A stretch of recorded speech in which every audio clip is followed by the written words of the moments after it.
All of them dealt 54 damage. Back to the main topic, let's find the boss chest now. Oops, I accidentally pressed the wrong button and crashed. Luckily, there was a small river below. I found a temple. Judging by its size, it was something special. This must be the monster that drops the chest key. I almost got one-shotted. Switch to multiplayer energy weapon. Use an epic level gun to instantly kill the elite monster. Immediately bandage up to heal. Then a group of zombies appeared. Use a fire axe to take them out. Open 2 seaweed mats and 1 night green mat from the regular chest. Opened a heavy military boot from the elite chest. Mission accomplished. Let's head back. Not long after, we encountered a slaughterhouse. Because fighting head-on might result in being one-shotted by the elite monster, we dug down from the roof. First, use a sniper rifle to shoot down the safe's head. The remaining boss monsters were killed by long-range sniping. Now let's clear out some of the smaller monsters. Time has reached 26 days, with only 4 days left until the third major upheaval. It's recommended to encounter more of these monsters as they drop emeralds. Opening the treasure chest successfully yielded 4 night emeralds and some heavy military equipment. Take the helicopter home. Let's stop here. No need to dismantle. Sell the 13 emeralds for 200,000 EMC. Upgrade the military heavy boots to legendary level. Enchant a named giant hammer for the golden apple. Take him to the metropolis to check out the updated city. Although the resources are average, you can find some rare items to sell for money. After wandering around and finding nothing particularly rare, let's go back. Immediately repair the equipment. Suddenly the system notifies that a blood moon has descended. Pick up the legendary fire axe to fight monsters. The two of us need to secure 3000 doomsday points. After fighting for half the night, the fire axe is almost broken. Repair its durability at the repair station. Monsters are being destroyed in batches. One person alone also collected over 2000 doomsday points. Finally, the two of us combined have 5000 points to finish. The remaining monsters were dealt with using heavy rotating energy weapons. Day 28 has arrived. In 2 more days, the zombies will be able to mine blocks. Can the shelter withstand the zombie invasion? The blood moon has brought about the third major change in the zombies. They gained the ability to mine blocks and the Mad Dog event was triggered. Now all zombies turn into mad dogs. Take advantage of this time to quickly farm some doomsday points. They'll be used to trade rare items later. Experience is also increasing rapidly. I must upgrade my equipment tomorrow. I got so engrossed in farming that I accidentally lost my legendary axe. No big deal. I've at least gained over 10,000 points. To obtain stronger buffs, we need to collect military equipment. Although I've already collected it, I still need to upgrade it. Wearing all of it gives me 2.5 rows of health. I'll also remake a legendary fire axe. The remaining weapons that can't be upgraded can only be enchanted. A doomsday cultist has spawned at my house. I'll surround it. I'll exchange for some alloy-related items for later use. This time, I'm mainly here to repair the shelter. Dig a block in front of my house to build an underground base.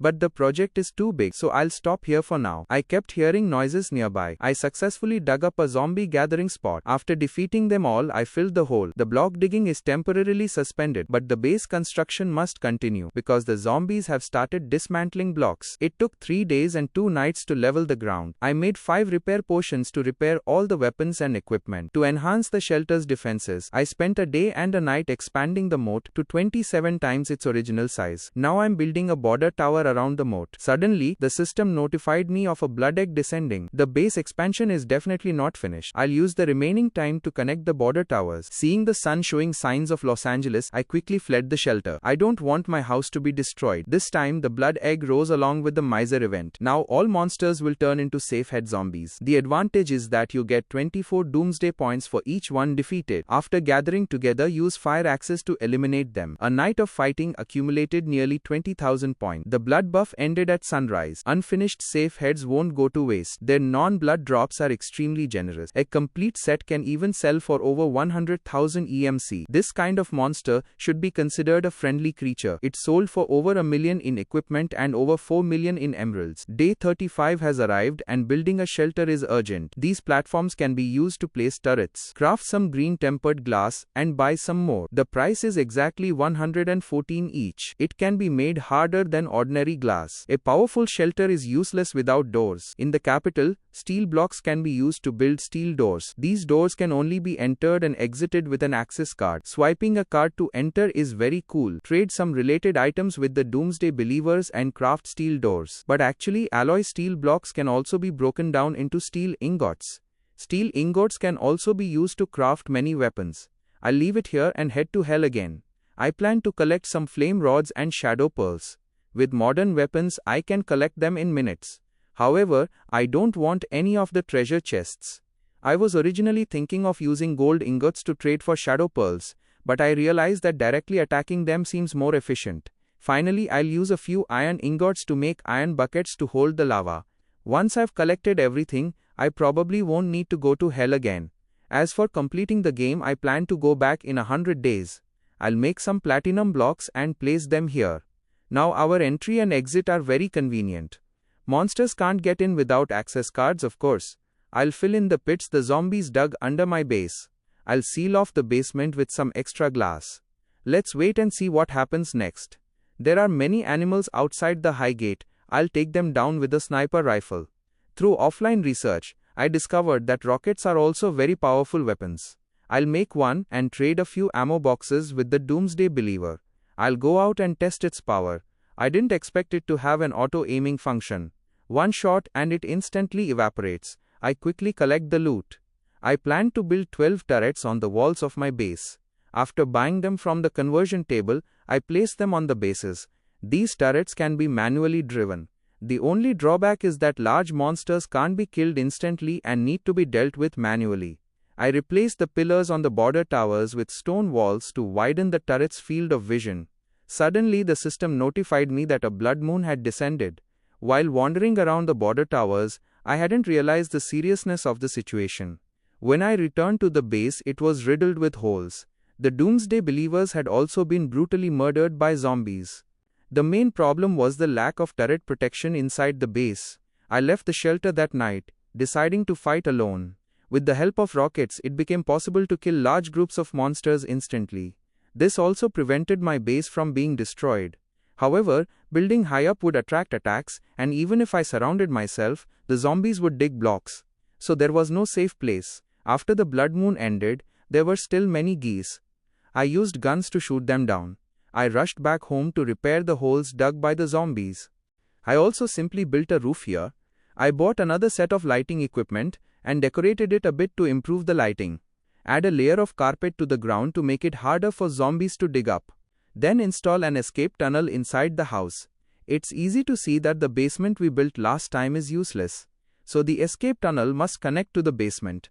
It will be safer to replace this area entirely with obsidian later. For now, let's use deep slate. Make some decorative blocks to expand the house to 3 stories high. This way, the blood moon can enjoy the view from the top of the house. I spent some time building a water elevator on the roof. Looking down on everything from the top, it's not safe to put the helicopter below, so let's land it on the top. The thermal sink was accidentally extinguished with water. Since that's the case, let's just extinguish it all and turn it into obsidian.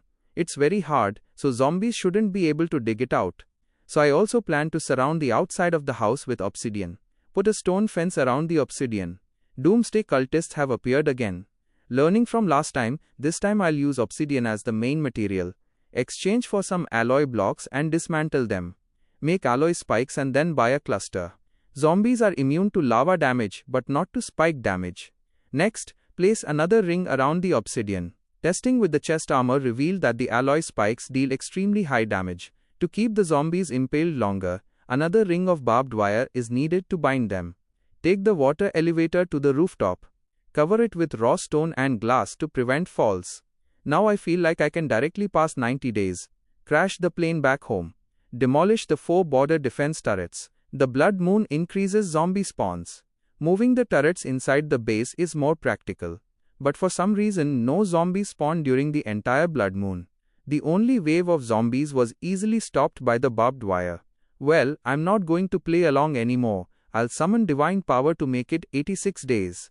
I'll directly activate the blood moon to test its strength. The shield feels strong. Something's wrong. Why are there so many animals? Watching the replay, I realized it triggered an animal frenzy. I fired 100 rounds with a Gatling gun and still survived. I emptied 2 magazines but was slapped to death.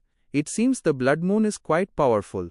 Thankfully, no block digging zombies spawned. During the day, I upgraded my turret and built a tower nearby to hide from the zombies. On day 88, the blood moon triggered again. After waiting a long time without seeing any zombies, I saw an elite monster. But it was like it was cheating, completely immune to bullets. However, I had a plan. I placed a turret nearby to draw fire while we flanked it. Even so, it took me 10 minutes to take it down. The blood moon ended. My experience increased from 114 to 119.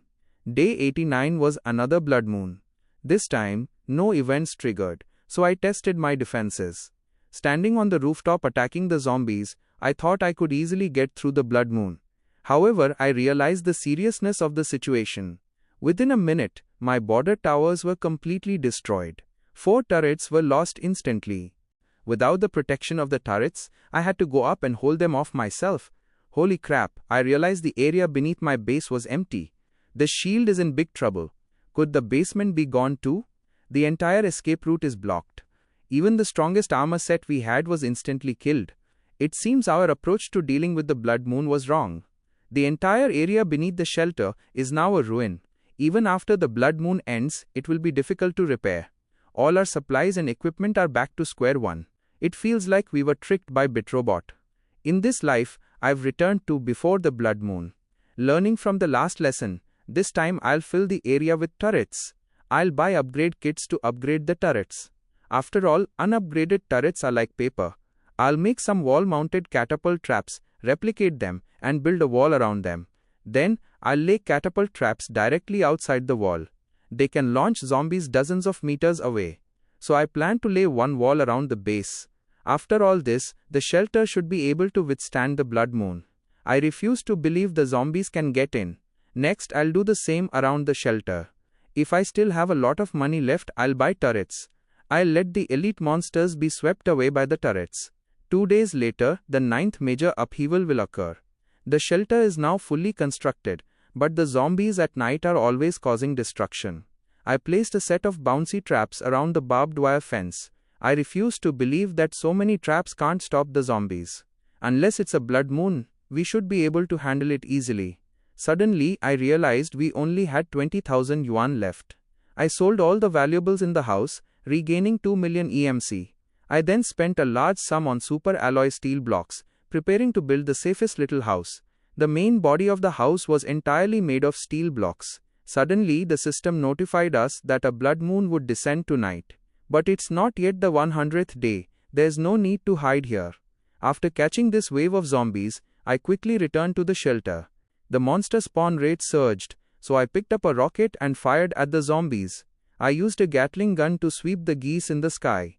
Even when zombies spawned in the moat, I wasn't worried at all. With the combined efforts of me and the turret, we successfully withstood one wave of the blood moon. 89 days later, the shelter's perimeter was a ruin. Suddenly, the boss appeared ahead, but was knocked down by the turret. After a day of repairs, the shelter returned to its previous state. The traps lost during the blood moon were also replaced. A 5-square ring of barbed wire was laid around the outside of the bouncy traps. Any zombie that came near would be bounced into the barbed wire and trapped. A similar ring was laid inside the moat, immobilizing the zombies. Just as I was about to return to the safest hut, I was launched into the air by a trap I had built.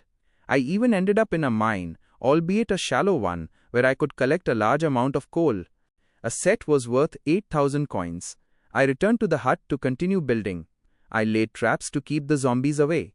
I used tree branches as bouncy traps on the roof. Anyone passing over the roof would be launched into the air. Unexpectedly, the zombies had already reached the top in half a night. However, 2 rocket launchers could take them down. But a lot of dirt was left behind and had to be removed. On the 90th day, the zombies underwent their 9th transformation. I laid 4 netted bouncy traps outside the house. From now on, we can go home from here. Now that the shelter is built, I'll just AFK here for a while. Day 90 of the Cataclysm. The fortifications are complete. The blood moon arrives as scheduled, but we're no longer afraid. I buy some ammo from the conversion table and load it. With the turrets, the small monsters can't get in.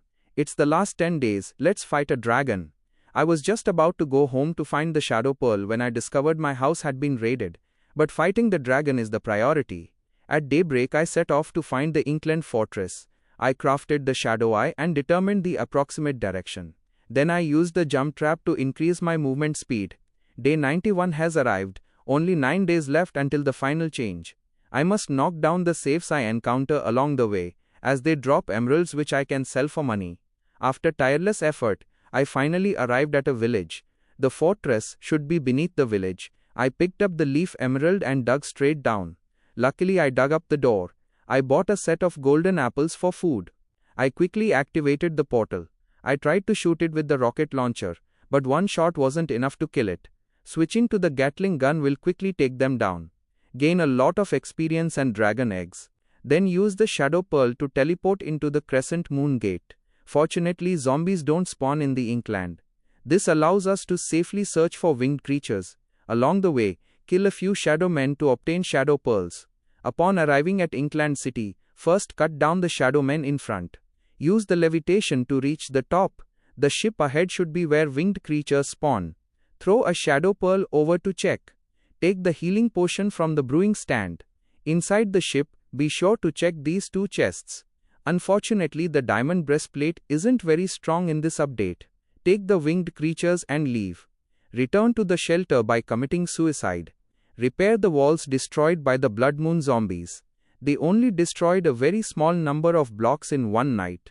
So surviving 100 days shouldn't be a problem.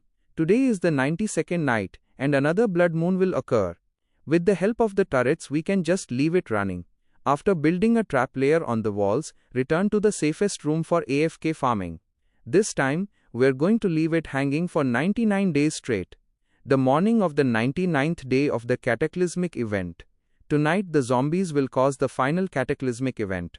Quickly repair the damaged parts of the base to prevent zombies from invading the shelter through the caves. Dig up all the stairs and the moat. Use repair agents.